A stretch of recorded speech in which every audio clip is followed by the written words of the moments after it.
Hello, welcome to episode 4 of our monthly GSS Jamaica Industry Hour podcast. I am Julaire Hall, Skills Development Specialist with the Global Services Sector Project, and today we will be taking a closer look at the important role soft skills play in the global services sector. If you have ever wondered what exactly are soft skills, then we are glad to have you here with us today, where we will identify and explore soft skills such as communication, problem solving, time management, emotional intelligence, leadership, and teamwork, all of which are soft skills that are useful for success in the global services sector. Soft skills are essentially life skills. In the GSS, life skills can help you differentiate from other applicants and other employees and allow you to be seen by your employer as a value added team member. Soft skills are not always easy to adapt. In fact, some may say that soft skills are harder to master than technical skills. Today, we have Rochelle James and Ralston Tavares who will help us shed some light on how adapting and developing soft skills in the GSS can help you to become a five-star employee. Rochelle James is a certified senior professional in human resources with a legacy of proven success in organizational development, change management, talent acquisition, and HR operations. She has led and managed HR functions for over 600 employees. She has experience managing various human resource functions, including recruiting, onboarding, training, benefits, enrollment, and administration, payroll, worker compensation, employee recognition, performance management, and a whole lot of other things. She is currently the founder and CEO of the Caribbean Society of HR Professionals.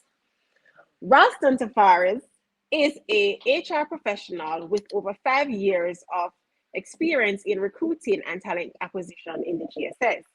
He also has an educational background in teaching and training. Throughout his career, he worked with companies such as Xerox, Conduent, and Continuum Global in various capacities from a recruiting intern, customer service agent, recruiting assistant, junior recruiter, and is now the recruiting supervisor. Additionally, he is passionate about development and helping persons to achieve their goals. He is also a sports fan and enjoys watching movies and games in his spare time. Thank you both for joining us today. Let's get started. Welcome, Rochelle. Welcome, Ralston. Hi, thanks for having me.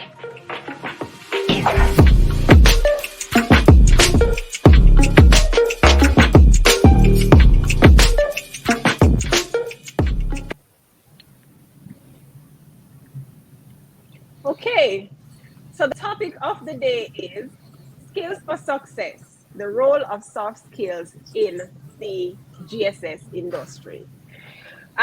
What do you guys feel about that? Starting with Rochelle. Boy, so even thinking about the topic, let me just start off by saying I think one of the most important soft skills you need to have once you're going into the world of work is emotional intelligence. If that is not in your toolkit, then I am very sorry for you. I think it is critical to ensure that while you are technically competent, you are spending a lot of time becoming a better person to work with and to interact with in the working space. Okay, thanks for that, Rochelle. And for persons who may not know, emotional intelligence is being able to understand and manage your own emotions, as well as understand and manage the emotions of others. So, as you mentioned, if you don't know how to, deal with other person, interact with other persons, then you have a challenge, not just in the GSS, but in the workplace overall. Ralston, what is your take on the importance of emotional intelligence, given that Rochelle has identified that soft skills as the first one for us to discuss? My take on it is that, as you mentioned, it's very necessary to have, and if you don't have it, then you're definitely going to be in a lot of problems because, as you work, you interact with a lot of different persons of different backgrounds, different environments. Everybody have different issues, so you have to be able to understand and can empathize with them on a day-to-day basis, to better able to achieve your goals while working with those persons. Otherwise, just as you mentioned, you're just going to have a lot of problems working with those persons because there's always going to be this clash or this lack of understanding for each other. And that is important, the lack of understanding, because you are not able to decipher what is going on, how that person is feeling. Then both of you, not understand each other, will result in further chaos within the Right, right. workplace.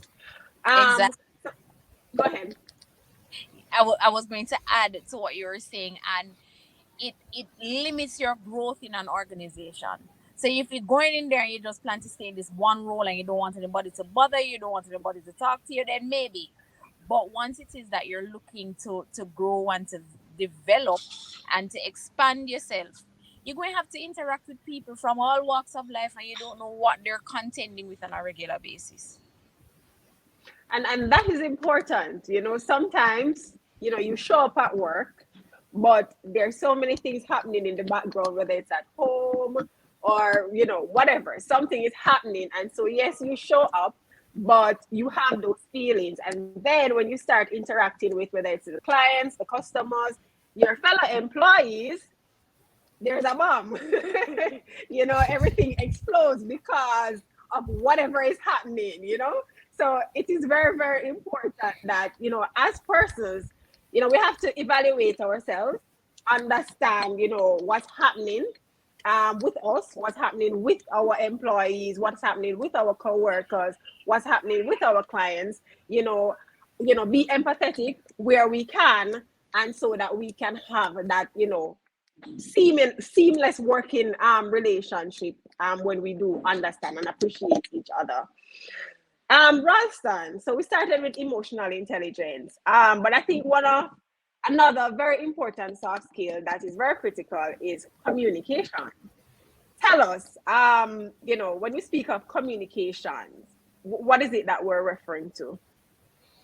All right. So, well, communication basically, having interaction with between yourself and somebody else or a group of persons, but not just, oh, let's just talk or just talking randomly, but actually effectively communicating, being able to mutually understand the point of view of the other person, be able to bring your point across in a way in which they understand you as well. So I think communication, as you mentioned, is important, but I think it would be better to say let's have effective communication. That way, there is a mutual understanding of everybody who is talking or having that conversation. Thank you, and that is very important. I think when we talk about communication, you're talking, you're speaking, you're saying something, but on the other end, is that person actually understanding what you're saying? Is that person listening to what you're saying? Right. And I know there's this popular saying, oh, you don't listen to respond. What is it? Anybody knows? It's you listen. You don't listen to respond. You listen to understand, or something to that effect. That's exactly it. That's Yeah. exactly it. Okay. And a lot of us don't do that. We listen and wait for our opportunity to chime in and to speak. Or I love to use this example. There's some persons you ever sending a WhatsApp message, but before you can respond to whatever they said, there's another message that comes in. And clearly that message that came in does not take into account your response at all. Why? The message right long time. And it is the same way that we communicate orally, not just when in writing, but we don't take the time to appreciate what the person has said. And on we've mentioned just now listening and trying to understand what is being said. Understanding does not mean agreement. Right. You don't have to agree with it. You don't have to buy into what is being said, and you can still commit to the cause. So if the organization that you're in is going through a few changes and you don't really agree with it, you probably don't even like the way it's being done. That happens everywhere. You can disagree but still execute and be professional. because of how it was communicated. I totally agree with you on this point, Rochelle. I totally agree. And now that you bring the organization in, I'm gonna ask Ralston, given that you work in the space, give us an example, of how listening in the sector or in a situation that comes to mind averted a crisis. Well, I would say the biggest one would probably be when COVID came in and everything was just up in the air about some of the processes and how things would change about that. So that was a big factor for everybody. Nobody really knew how to proceed during that time. So I had to be reaching out to a lot of different vendors, a lot of different institutions, just trying to find out, how do we go about this, still maintaining how can you, get all the background checks, everything that you need as a company done. And so we had to really listen to the different various institutions, what they had to say, and try to apply those changes to our system and our process to ensure that everything is smooth and the transition was good. So that was something that, I had to really use the listening skills and communicate properly to those persons, because at the same time, while you want to, be accommodating of all the changes, you still have a responsibility to your company and to the policies that your company has, so that you have to try to maintain those as well while trying to integrate their changes and their policies. So it was a big change, and the use of the communication really came into play during that time. Okay, awesome. So I just wanted to highlight when it comes to communication, some of the main points that we mentioned. One, you know, you have to listen. Active listening is very critical. Being silent without interrupting the speaker or the person who is talking, that enables you as well to listen attentively to what is being said and to understand what is being said. And as Rochelle mentioned earlier, understand doesn't necessarily mean agreement. Right. So I know based on the example that you gave with the whole COVID situation, with all the regulations, with all the rules that firms had to implement, I'm sure you had some employees that were not in agreement, but because it is essential and it is critical, they would have had to comply, right? As Rochelle said, it's your job and you might not agree, but you just have to participate based on what is being said. Of course, repeating what the person said and ask question if it is that you're not sure or you're not sure you comprehend what is being said. There's no harm in asking questions to gain clarity about what is being said. Um, let's talk about time management. I know when we talk about the GSS sector, that is a very, very important skill to have, Right. Right. because everything is time based. You earn based on the time you give. And so it is very, very important as a professional in the industry to ensure that, you can prioritize and you have your time management skills down pat. So tell us a little about that in the sector, Ralston. What are the expectations with regard to time management? Well, as you mentioned, it's a very big part of our sector. There's a lot of information and analytics that goes into determining like the time frame that when a person work, when they get a break, when they get a lunch. A lot of data is analyzed to determine that. So I've heard people just being around persons hear them, complaining or give the feedback that, well, they were late for 1 minute today, and they got in a lot of trouble or issues for it. And you might be thinking, well, it's 1 minute, they could have given them a little bit of leeway. But then when you have to think about it from the business perspective overall, it might be 1 minute for this person, 1 minute for 10 other persons. So that's 10 minutes overall.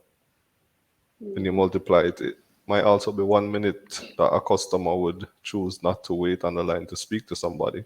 So you kind of lose that business and you lose that revenue. So it's very important to understand and look from it from a business perspective and not just from an individual perspective about, the time and that, oh, it's just a short amount of time, but you have to manage the time carefully because it does have a larger effect than just your individual effect that you're feeling. And so you have to Well, put certain things in place in terms of when you're traveling to work on a day-to-day basis, try to plan for any delays that might happen along your route. Probably give yourself an additional 15 minutes, prepare stuff overnight to come into work. So it's very important to understand the importance of the time management and not just come into work, but also while you're working, prioritize your tasks, put things in place, ensure that you have all the information that you need for when you start working so you don't have any additional delays. okay. I mean, they do say time is money, right? So Right. that is very important. But as you mentioned, prioritizing your task. Rochelle, tell us, explain, good ways or a good way in which you can better or become better at time management by conducting, whatever analysis as Ralston mentioned. You have to look at, your life, if you need to add additional Mhm. minutes to get to work on time, whatever the case may be. Um, in how you address your complex tasks that you have for the day, and how long does it take for you to complete your task? So my my favorite approach is to use an example. So there's this experiment that you can do with a jar. And if you take this bottle and you put stones in there, fill it up all the way with your stones. Then you pour some sand in there, pour the sand in, shake it in, and then you pour water. All of it can fit. But if you had put the water in first, then the stones, then the sand, everything cannot fit. You might, many of you probably heard about the book Eat the Frog First, right? Or Eat the Biggest Frog First. That's really the approach. Take on the biggest tasks first. Take on the things that are going to take more of your time, more of your energy. When you wake up, you're fresh. So you do the difficult things at first, those difficult conversations that you need to have, those things that are going to be time consuming and take up a lot of your brain power. Do them first. Don't do them late at night when you're almost ready to go to your bed and we're working on residual energy at that hour of the day. No. So my approach to prioritization is that, yeah, everything can get done. They might not be able to get done the same day, but let's tackle the big things first. Awesome. Thank you for that. Yeah, that's very important. For persons like myself who work on residual energy, as you call it, sometimes late in the evening you remember, oh, I have this task as well that I should have done, Right. because you don't have your list of priority and, tick as you go. I mean, sometimes you fall short, right? And then at night or whatever, you're now in the evening trying to, tackle that big task as you mentioned, which if you had done it early in the morning when you're fully energized and, brain and 100, you could have accomplished a lot more throughout the day. So Right. Right. that's very good. Thanks for that, Rochelle. Um, and with that, I think we can move into discussing another soft skill, which is problem solving and troubleshooting. I know for us in this industry, when we talk about, moving up the value chain and, taking on services that require certain skill sets, problem solving is one of those skill sets that are required. Tell us, Ralston, in the industry, give us some ideas of how that skill is utilized in the GSS. Well, I would probably say it's probably second to communication, probably one of the most needed skills that we have in the GSS, which is probably the problem solving skills. Because most of the times when customers call in, they're not just calling to talk or because they're lonely, they're calling because they have a problem, they have an issue that needs to be fixed. So, second to being able to communicate with them is being able to fix their problems. So, you have to be able to, first of all, as part of the communication, listen to the issues that they have, as we mentioned. So, active listening to, they might have a long story, but you pick out the parts of it are relevant to the information that you need. So if they're having problem with probably some passwords or probably some billing information, you just listen to the key aspect of what they're saying. And then you try to identify a possible solution or probably provide them with information for them to have a better understanding of the issue that they have. And then from there, you can go about trying to fix the problem and being able to help them. So problem solving, as you mentioned, it's a very key aspect of our industry. And we do have a lot of persons, who are very good at problem solving. Some of them are very creative in solving the problems. Some of them are more technical in solving the problems. So, we have a wide variety of persons who work in the industry who are very good at that. Awesome. Rochelle, so we're talking about problem solving as a skill set that is, essential and relevant, in the workplace. Ralston mentioned it's really second to communication. It's that Mm-hmm. important. So what is your take on that? So nobody wants to work with a problem pointer. Somebody who is always the first. Well, that not gonna work. No, sir. That not make no sense. No one ever wants to work with that person.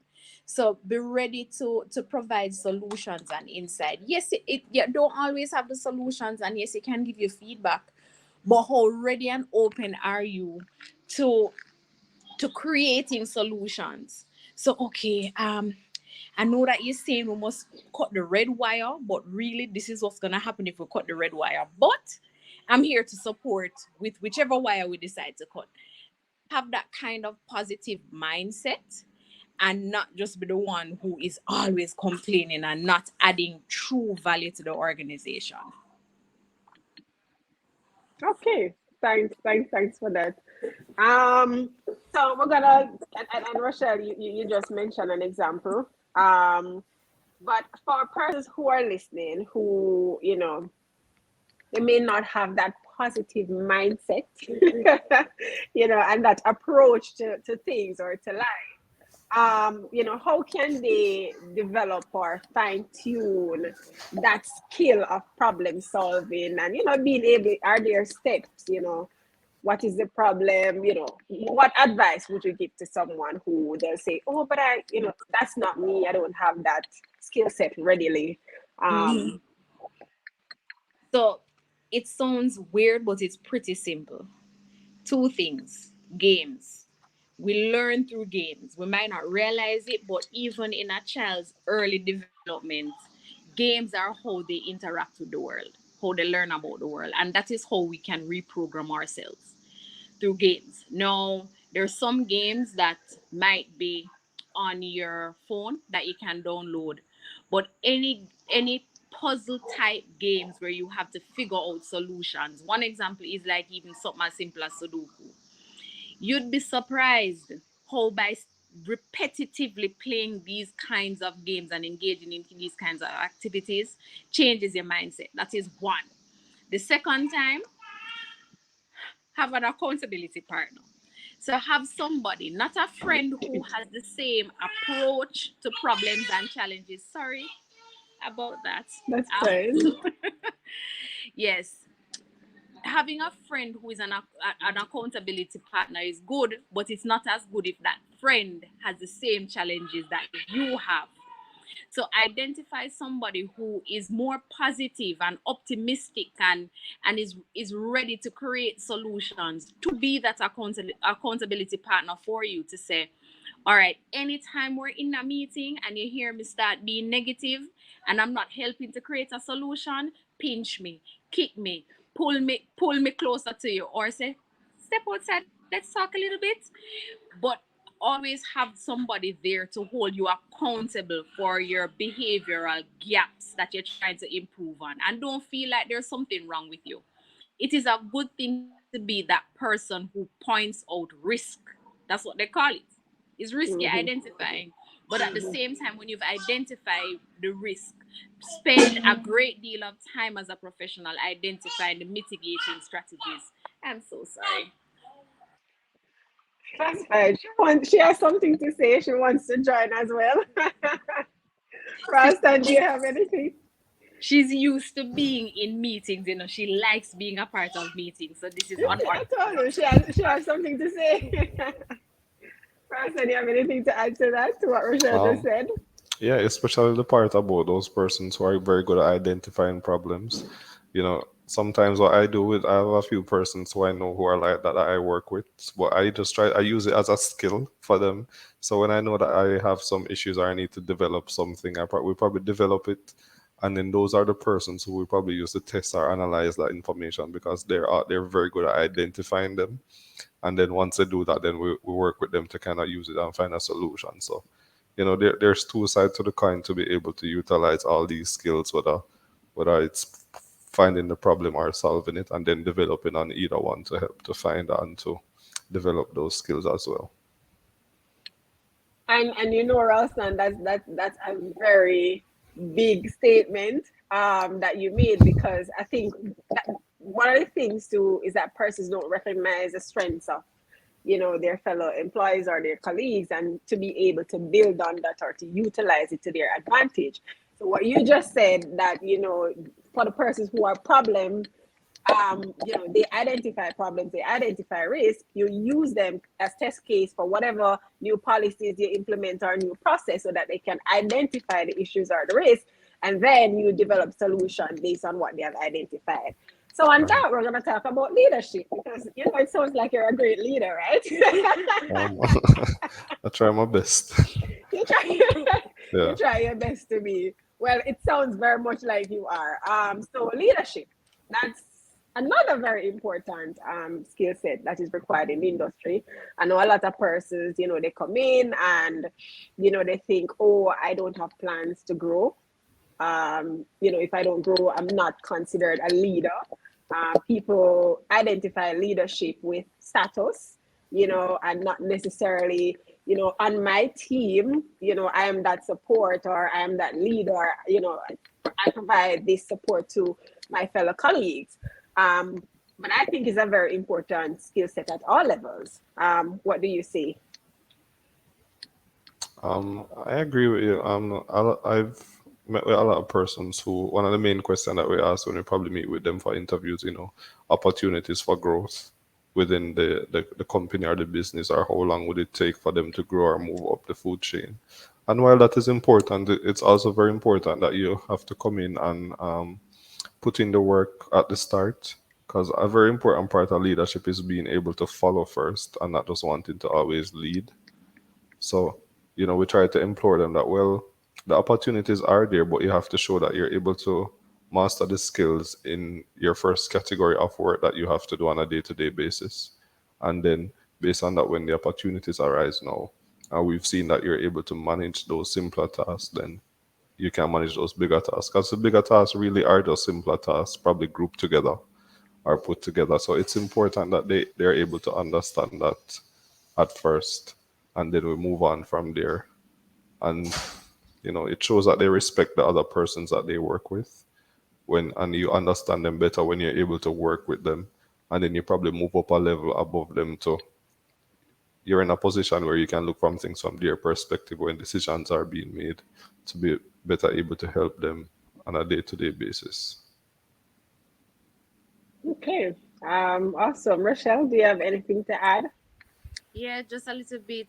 To whom much is given, much is expected, and you can't be expected to lead when you yourself have not shown mastery at your own level or in your own role. Yeah. Okay, thank you. Thank you for that.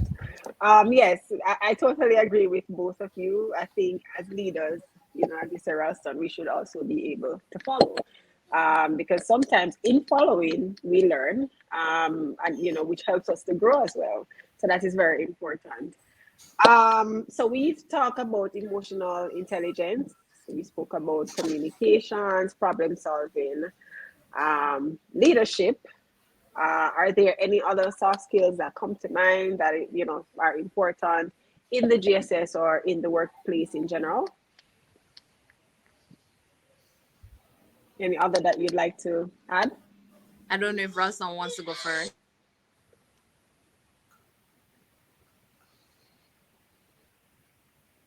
I think probably one other one is that we probably touch on it a little bit, but I guess utilizing the background and the skills that other persons have. So at times, you work with a lot of persons, and they probably would have worked somewhere else. They have experience in certain areas, whether it's probably content developing or training.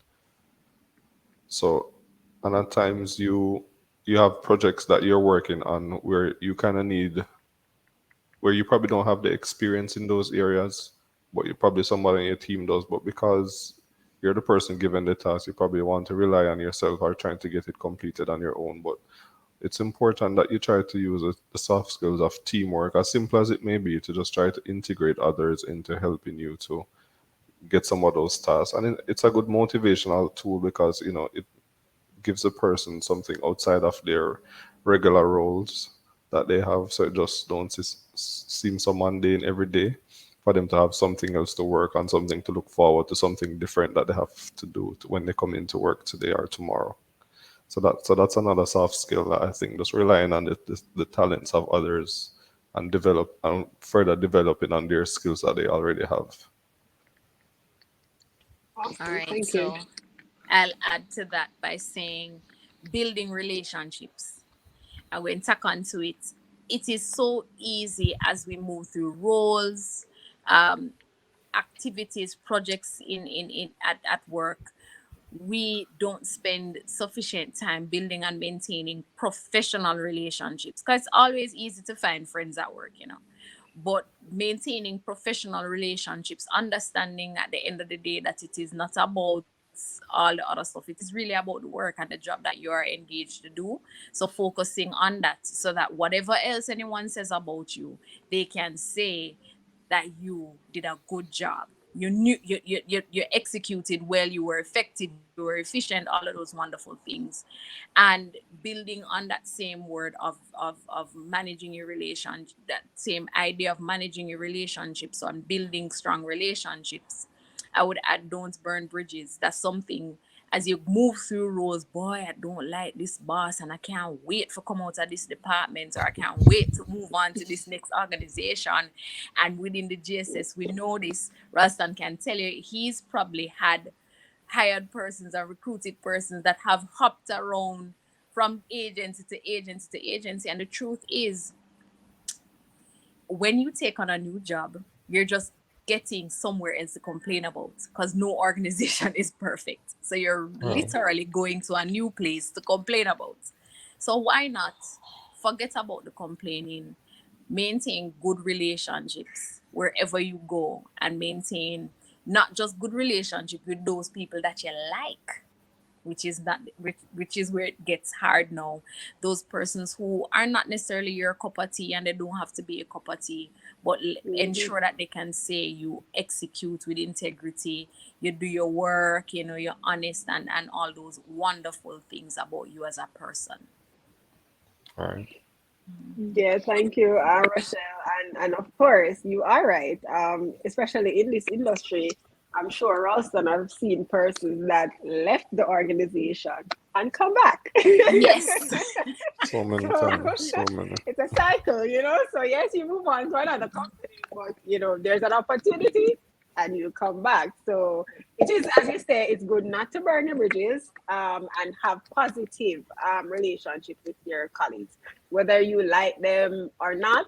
It's about doing putting your best foot forward, doing the best that you can in your role, so that your work speaks for you.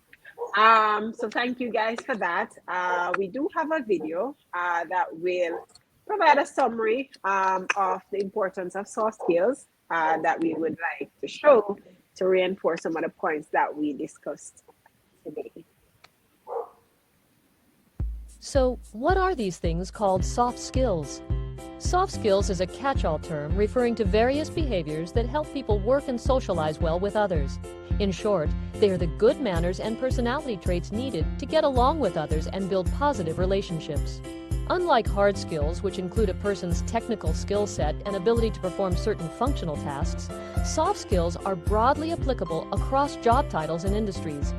It's often said that hard skills will get you an interview, but you need soft skills to get and keep the job. Having the technical skills and knowledge to successfully execute our job duties is only one part of being the best we can be in the workplace. In addition to these hard skills, we also need soft skills.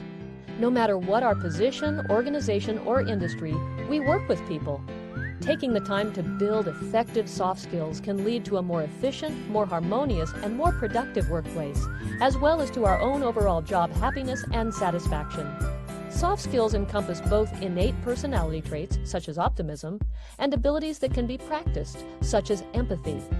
Like all skills, soft skills can be learned. Soft skills are personal characteristics that allow us to effectively relate to others.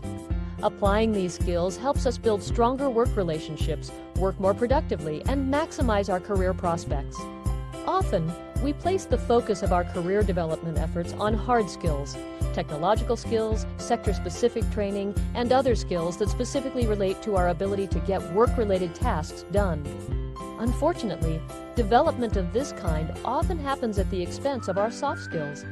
This is unfortunate because, unlike the sector-specific training, soft skills are directly transferable to any job, organization, or industry. You will need them wherever you go. They are an investment worth making. Soft skills aren't just about business or building careers. They are about life and living. Okay. I think that was a very engaging and light video, straight to the point, about what soft skills are, and raise some of the points that we mentioned earlier. I do believe that we have, I'm not sure if it's a few questions or a question. How can I highlight my soft skills during the job search process? Who wants to go first? Well, I'll take that one first. Sorry. One of the easiest ways, well, as I mentioned, it's a job search process. So in most job search or most postings, there are areas where they probably ask you to highlight some of the skills that you have, or probably even put it on your resume, some of your soft skills that you have.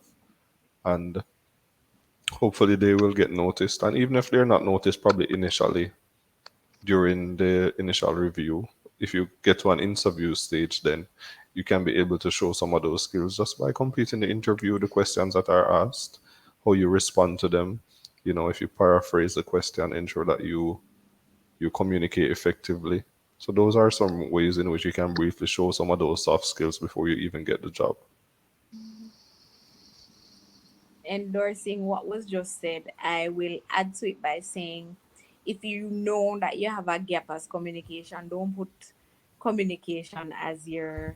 If you know that you're always late for everything, don't put time management on the list of skills on the resume. And also in the skills section of your resume, those soft skills don't always have to be listed out. So when you're talking about the role you played in this particular organization, you can highlight how you communicated effectively, or how you did whatever effectively, whichever soft skill you want to highlight, and that will be enough as well. But just adding to what was said already, if you know that you're not good at it, do not put it on there. Right. And I think, just to add to what both of you said, even in listing the skills at the top of your resume or wherever, is to ensure that the skills that you're listing, not only that you are good at it for real, but they are applicable to the job that you're applying Yes. for. Whilst there are some that, it's important right across the board, based on what it is that you're applying for, you need to highlight those relevant ones. Another question. If a team member disagrees with your decision, how can one respond in an emotionally intelligent way? It depends. If it's a situation where your decision is the one that is being implemented, and it is not a situation where you made this decision and there is room for feedback, all right, so I respect your opinion, and I appreciate the fact that you feel comfortable sharing it. And while that is something worth considering, and this is only if it's worth considering, if it's not worth considering, fine. But I appreciate that is something that we could consider. However, at this stage, this is the best decision for us to make, and I'm prepared to accept the risks associated with the decision. Because that is the other thing too, that if you're going to push forward a decision, knowing that not everybody will buy into it, but it is the best decision for the organization, you also have to accept the risk or the feedback that comes with it. Right. I just want to add one more point to that. Sometimes persons don't necessarily agree with the decision, or they're not on board with it because it makes them a little uncomfortable. And it is good to accept that at the beginning. So hearing this makes you a little bit uncomfortable. And I understand, because if I was in your position, I'd be uncomfortable too. And it is okay to feel uncomfortable, and you're not going to be fully comfortable coming out of that decision. So we can talk through, but it's still going to be implemented. And so, Okay, Ralston? but yeah, I think sometimes when persons, especially if the decision is one that is quite clear or obvious that it will benefit everybody, sometimes there's probably some gap in the understanding of the decision that is being made that the person doesn't understand while they probably disagree with it. So probably as Rochelle mentioned, there's some need for a conversation to be had, some additional explanation to go into detail for them to see why this decision was made. And sometimes persons just want to be involved in making the decision, so they just want their point or just feel involved in the decision, so that they can say, "Oh yes, like I know this was coming and I was a part of it and I agree with it as well." I've seen that multiple times over the years where they just want to feel involved. They are part of the organization as well, so as rightly so they should be, because the decision is going to affect them as well. Okay, that's a nice spin on it, Ralston. Yes. As you say, persons, so they do agree with the suggestion, but they have to add, as you said, another layer to bring it back to yes, that we agree with what Right. you have proposed. So yes, that's interesting. All right. So are there any final thoughts on, applicable soft skills that one should consider in applying for a job, or, looking to excel in their role? So I'll Um. start. Okay. So you you want to go, Ralston? No, go ahead. I'll go afterwards. All right. So it's important to make sure that you're upskilling yourself. What I mean by that, or you're dusting off your skill set.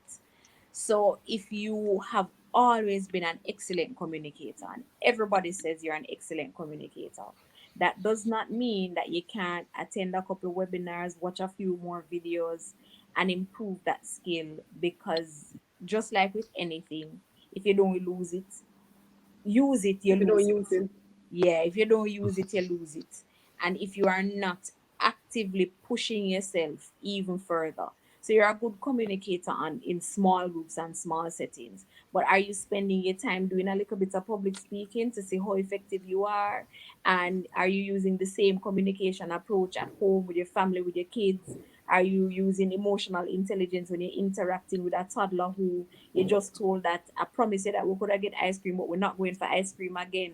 But no, just shut up your mouth. Or are you actually using the skills for emotional intelligence to say, okay, I understand how disappointed you are because you've built up this anticipation. So the best advice I can give you, whatever soft skill you have, it is not reserved for work. Mhm. That's it for me. I think my Ralston? final one would be people's or person's ability to be able to multitask. I think multitasking is probably an underrated skill, because so much of our lives growing up in school, they probably teach you to kind of focus on one thing at a time so that you don't make any mistakes. But as you do get Mhm. older, you kind of realize that you might not be able to have the time to just focus on one task or one particular thing at a time, just due to the volume of information and things that you have to do. So being able to use more than one of those skills at a time, and being able to switch between those skills at a time just very easily is something that you certainly have to work on, especially in our industry. You get a call from a customer, you're speaking to that person. You have to be able to type, pull up that information while you're listening to the person. You're typing, you're giving them feedback, you're reading at the same time. So just being able to use all of those skills at the same time and together, I think is a very important aspect as well that you have to work on. Thank you. I totally agree with you. Multitasking is definitely important. And of course, it also ties in again with time management skills that we spoke about earlier. But Rochelle, you raised a very important point, about upskilling, honing our skill sets. That's very important. And I know my team would not forgive me because that's what our project is about. That's what we're trying to do with this initiative, supporting persons who are looking to enter the industry as well as employees who are in the industry, whether it is that they're seeking to advance or, make lateral moves, whatever the case may be, but to ensure that they have access to information, training, to be able to develop their skill sets right across the board. So thank you both for your time and for your input and feedback. The session, I believe, has been very informative. So what we talk about, soft skills for success. We talk about emotional intelligence, how becoming self-aware is important, and one has to be able to make adjustments to, improve themselves and to improve their understanding or how they interact with others. We spoke about the importance of active listening when we're communicating, not just listening to respond, but to understand and to appreciate what the other person is saying. And of course, understanding is not necessarily agreement. You can't disagree with what is being said respectfully. Right. We spoke about problem solving, the importance of not just being problem identifiers or risk identifiers, but to be able to, yes, identify that this problem exists, but whether it is through brainstorming, working with your colleagues, be able to come up with solutions to those problems. We spoke about building positive relationships. Don't burn your bridges. It is important to walk away from any situation in life on a good note. You never know when you have to return. So building positive relationships is very important. And of course, we spoke about teamwork, being able to identify the strengths amongst your team and, to work together to tackle whatever task that, you have at hand. We also spoke, I feel like I'm leaving one, multitasking.